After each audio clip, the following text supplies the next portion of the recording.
Friends, मैं Atul Tiwari CGPSC ज्ञान में आप सभी का स्वागत करता हूं। फ्रेंड्स, आज हम चर्चा करने वाले हैं उपराष्ट्रपति के पद की। ठीक है कि उपराष्ट्रपति का पद कैसे होता है, इसका निर्वाचन कैसे होता है, कैसे उपराष्ट्रपति बना जा सकता है, ये सारी डिटेल आज हम बात करेंगे अपने इस लेक्चर में। तो चलिए शुरू करते हैं। देखते हैं उपराष्ट्रपति।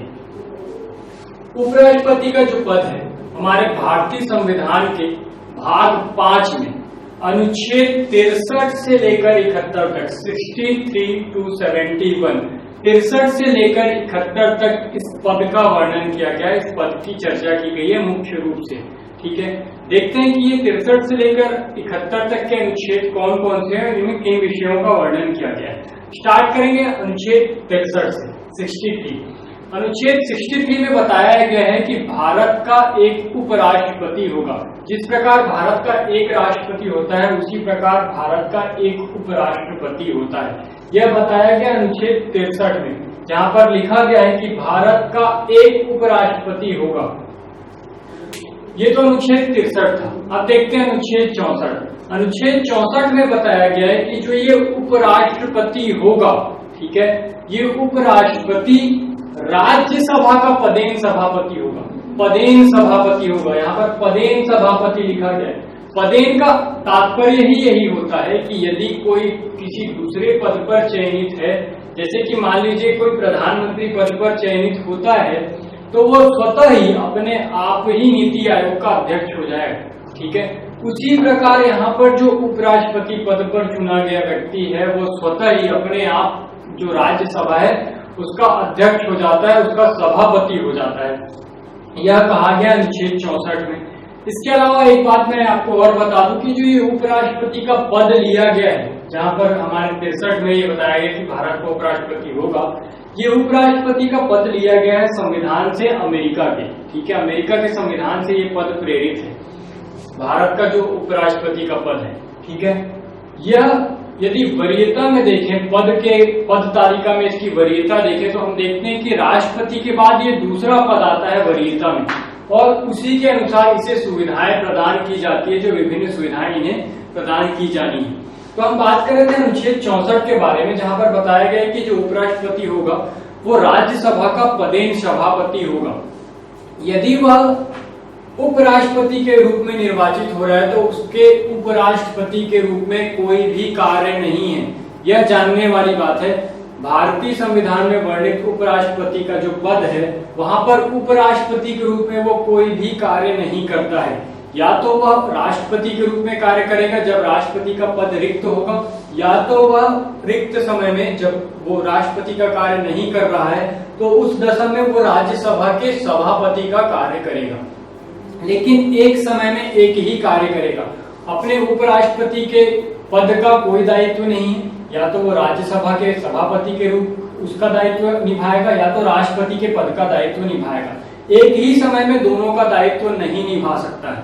यदि वो राज्यसभा का सभापति है तो वो सारे ऐसे काम करेगा जो एक सभापति को करना चाहिए, जैसे कि वो विभिन्न जो सम्मेलन होंगे, जो सभा की मीटिंग्स होगी उसकी अध्यक्षता करेगा। ठीक है, वो सभी सदस्यों को जो भी प्रश्न पूछने हैं उसकी अनुमति देगा, सभा बुलाएगा, सभा में मतदान करवाएगा।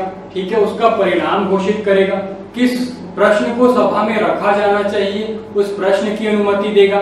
किसी विधेयक को यदि सभा में रखा जाना है राज्यसभा में तो उसकी अनुमति देगा, उस विधेयक पर चर्चा करवाएगा, चर्चा के पश्चात मतदान करवाएगा और मतदान होने के पश्चात परिणामों की घोषणा करेगा।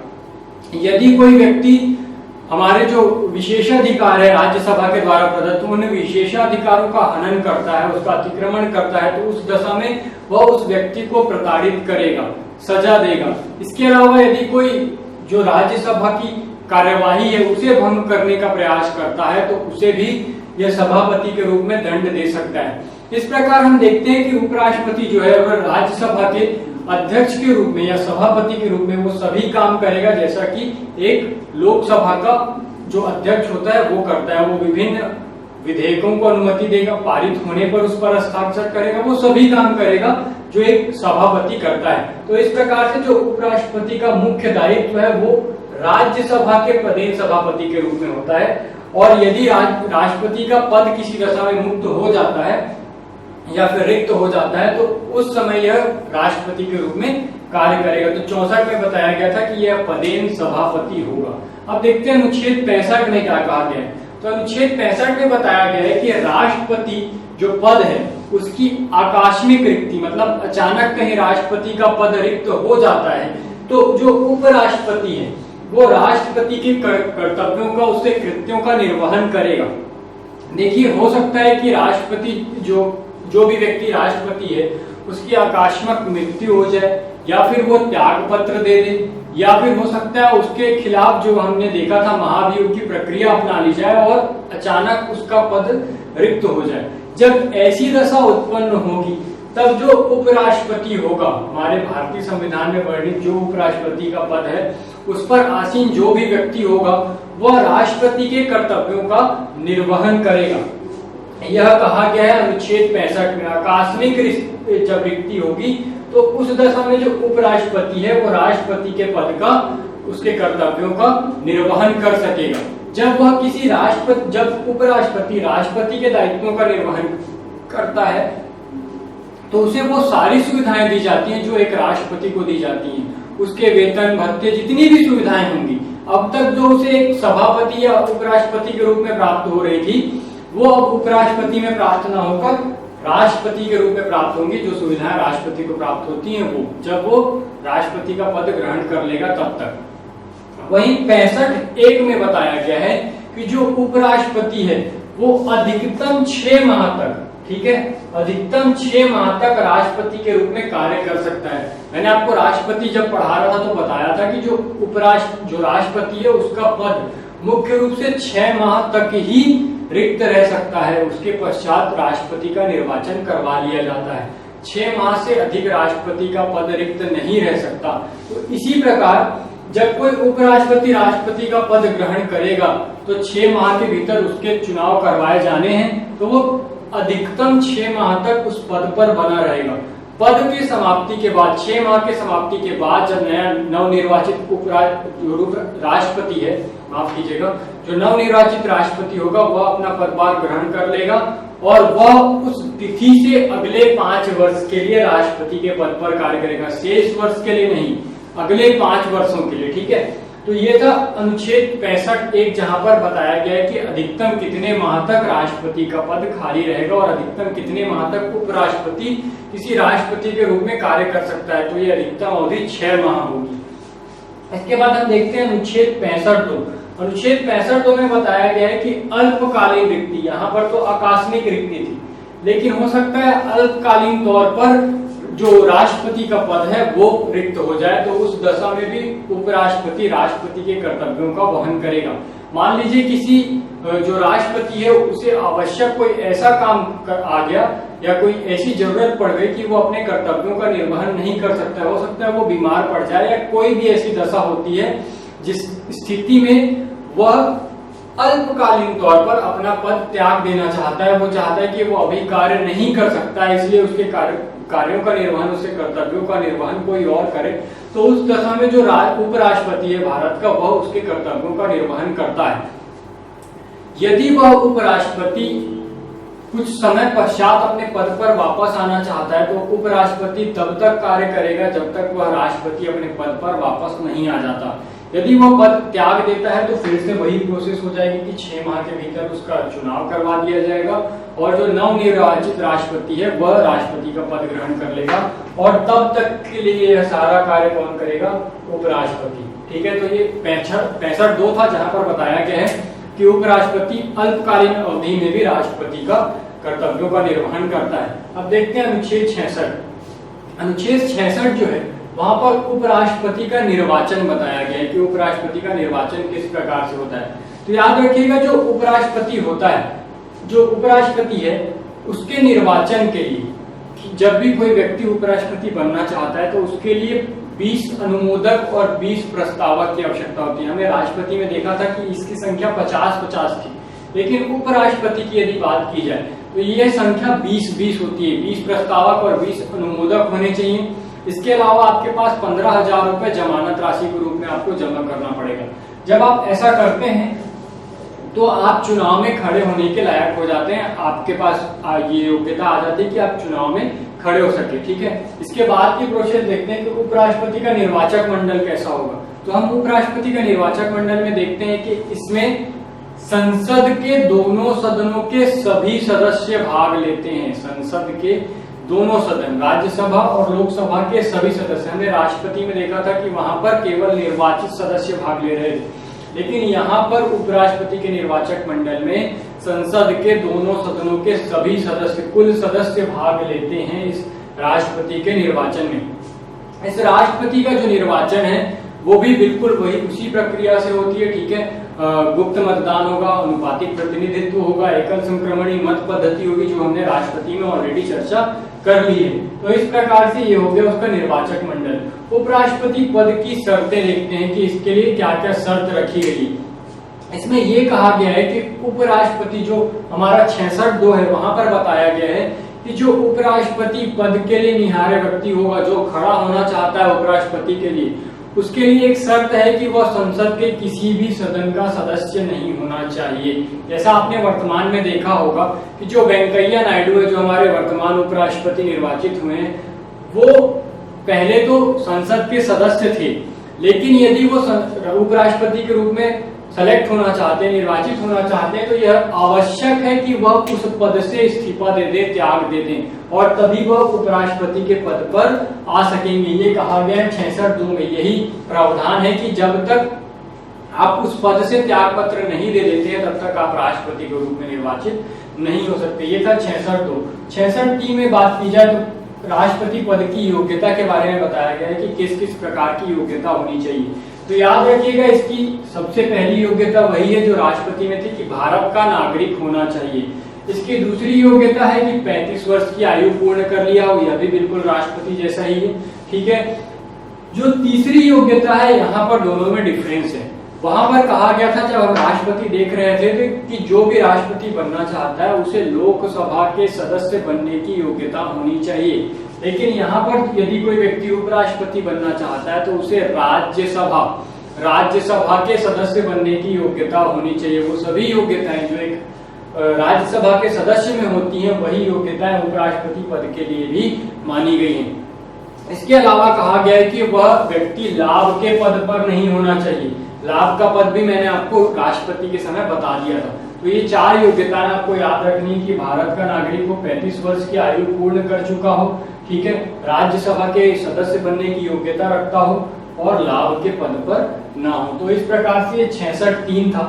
अब बात करते हैं अनुच्छेद 67 के बारे में, जहां पर उपराष्ट्रपति की पद अवधि बताई गई है कि कितने समय के लिए कोई उपराष्ट्रपति निर्वाचित हो सकता है। तो यहाँ पर बताया गया कि कोई भी जो उपराष्ट्रपति होगा वह 5 वर्षों के लिए उपराष्ट्रपति के पद पर आसीन होगा। 5 वर्ष, सेम योग्यता है जैसे वहां पर राष्ट्रपति 5 वर्ष के लिए होता है, उसी प्रकार उपराष्ट्रपति भी 5 वर्ष के लिए निर्वाचित होता है। यह संख्या कितनी है? 5 वर्ष। 5 वर्ष के लिए कोई जो उपराष्ट्रपति है वो उपराष्ट्रपति के पद पर आसीन हो सकता है। ये था आर्टिकल 67।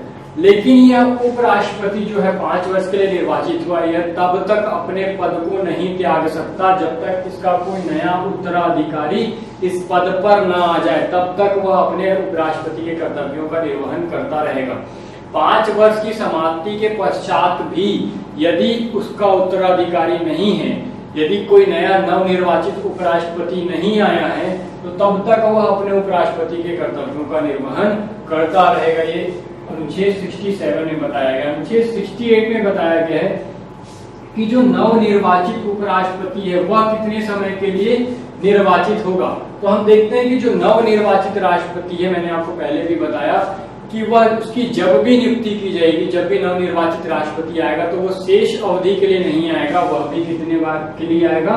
5 वर्ष के लिए। और यहाँ पर भी उपराष्ट्रपति के लिए कोई क्राइटेरिया नहीं बताया गया कि उसका जब पुनः निर्वाचन होगा तो वह कितने बार कोई व्यक्ति बन सकता है। तो यहाँ पर भी कोई क्राइटेरिया नहीं, कितने बार भी आप उपराष्ट्रपति बन सकते हैं। तो ये था नवनिर्वाचित राष्ट्रपति के पदावधि। अनुच्छेद 69 की बात करते हैं, जहां पर बताया गया उपराष्ट्रपति का शपथ और प्रतिज्ञान।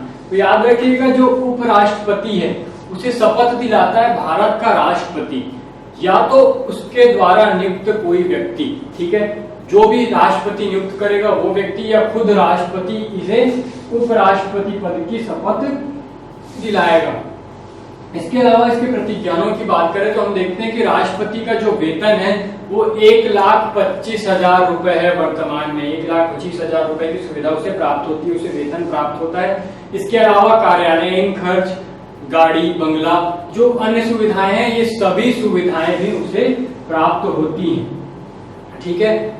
आवासीय सुविधा और आवागमन की सुविधा, परिवहन की सुविधा, सभी चीजें उपराष्ट्रपति को प्राप्त होती है। इसके अलावा 1,25,000 रुपए वर्तमान में उपराष्ट्रपति का वेतन है। अब हम इसके आगे चर्चा करते हैं। फ्रेंड्स, अब हम बात करते हैं अनुच्छेद 70 के बारे में, जहां पर बताया गया है कि आकस्मिक रिक्तियों के संबंध में राष्ट्रपति के कर्तव्यों का निर्वहन। हमने पहले तो देख लिया कि यदि राष्ट्रपति की मृत्यु हो जाए या फिर वो त्याग पत्र दे दे या फिर किसी अन्य कारण से उसे पद छोड़ना पड़े तो रिक्तियों के संबंध में ये अन्य रिक्तियां हैं जो अनुच्छेद 70 है। वैसे तो इतना इंपॉर्टेंट नहीं है, अब तक नहीं पूछा गया है, पर फिर भी यहाँ पर अन्य आकस्मिक रिक्तियां यदि किसी प्रकार से हो जाती हैं तो उस दशा में राष्ट्रपति के कर्तव्यों के निर्वहन की चर्चा की गई है वो अनुच्छेद 70 के अंतर्गत की गई है। यहीं पर जो अनुच्छेद 71 है वो बात करता है कि राष्ट्रपति और उपराष्ट्रपति का जो चुनाव होता है उससे संबंधित यदि कोई विवाद उत्पन्न हो जाता है तो उसका निपटारा कौन करेगा।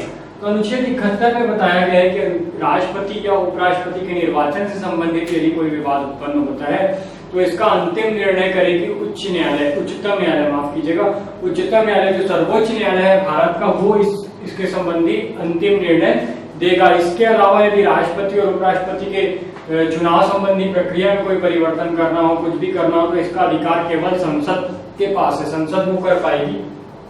तो इस प्रकार से ये था अनुच्छेद 63 से 71 तक का क्रम के उनमें किन किन विषयों का वर्णन किया गया है। अब हम देख लेते हैं भारत के अब तक के राष्ट्रपतियों का क्रम की कौन कौन अब तक भारत के राष्ट्रपति हुए हैं। स्टार्ट करते हैं। हमारे भारत के पहले उपराष्ट्रपति जो थे वो थे सर्वपल्ली राधाकृष्णन, जिन्होंने 51 से 62 तक के राष्ट्रपति के रूप में कार्य किया। दूसरे थे जाकिर हुसैन ने 1962 से 67 तक के उपराष्ट्रपति के रूप में कार्य किया। इसके बाद वराहगिरी वेंकटगिरी, इन्होंने 1967 से 69 तक उपराष्ट्रपति के रूप में कार्य किया है। गोपाल स्वरूप पाठक ने 69 से 74 तक उपराष्ट्रपति के रूप में कार्य किया है। बीडी जत्ती ने 1974 से 1979 तक उपराष्ट्रपति के रूप में कार्य किया है। मोहम्मद हिदायतुल्लाह ने 1979 से 84 तक के उपराष्ट्रपति के रूप में कार्य किया है। इसके पश्चात आर वेंकटरमन ने 1984 से 1987 तक उपराष्ट्रपति के रूप में कार्य किया है। वहीं शंकर दयाल शर्मा ने 1987 से 1992 तक के इस उपराष्ट्रपति के पद के रूप में कार्य किया है। के आर नारायणन ने 1992 से 1997 तक उपराष्ट्रपति के रूप में कार्य किया है। कृष्णकांत ने 1997 से 2002 तक, भैरव सिंह शेखावत ने 2002 से 2007 तक, मोहम्मद हामिद अंसारी जो कि हमारे भूतपूर्व राष्ट्रपति हैं, इन्होंने 2007 से 2017 तक के इस पद पर थे। अभी जो वर्तमान राष्ट्रपति बने हैं वेंकैया नायडू, ये क्रम में 13वें राष्ट्रपति हैं। 13वें राष्ट्रपति, व्यक्ति के क्रम में ये 13वें राष्ट्रपति हैं। ये 2017 में उपराष्ट्रपति, माफ कीजिएगा, उपराष्ट्रपति हैं और 2017 में उपराष्ट्रपति पद पर चयनित हैं और ये अभी शासन कर रहे हैं। तो अभी वर्तमान जो उपराष्ट्रपति हैं वो है वेंकैया नायडू जी। इसके अलावा आपको याद रखना है कि जो उपराष्ट्रपति होता है अपना त्याग पत्र राष्ट्रपति को सौंपता है। राष्ट्रपति को संबोधित एक पत्र के द्वारा वह राष्ट्रपति को अपना त्याग पत्र सौंप सकता है। इसके अलावा एक और फैक्ट आपको ये याद रखना है कि जो उपराष्ट्रपति होता है वो दिल्ली विश्वविद्यालय का पदेन सभापति होता है। डीयू, दिल्ली जो विश्वविद्यालय है वो स्वतः ही उसका पदेन सभापति होगा। पदेन मैंने आपको बता दिया कि क्या होता है। तो इस प्रकार से हमने देख लिया कि आज उपराष्ट्रपति की चर्चा कर ली। यदि आपको मेरे वीडियो ये लेक्चर पसंद आया हो तो हमारे चैनल को जरूर सब्सक्राइब करें, मेरे वीडियो को लाइक और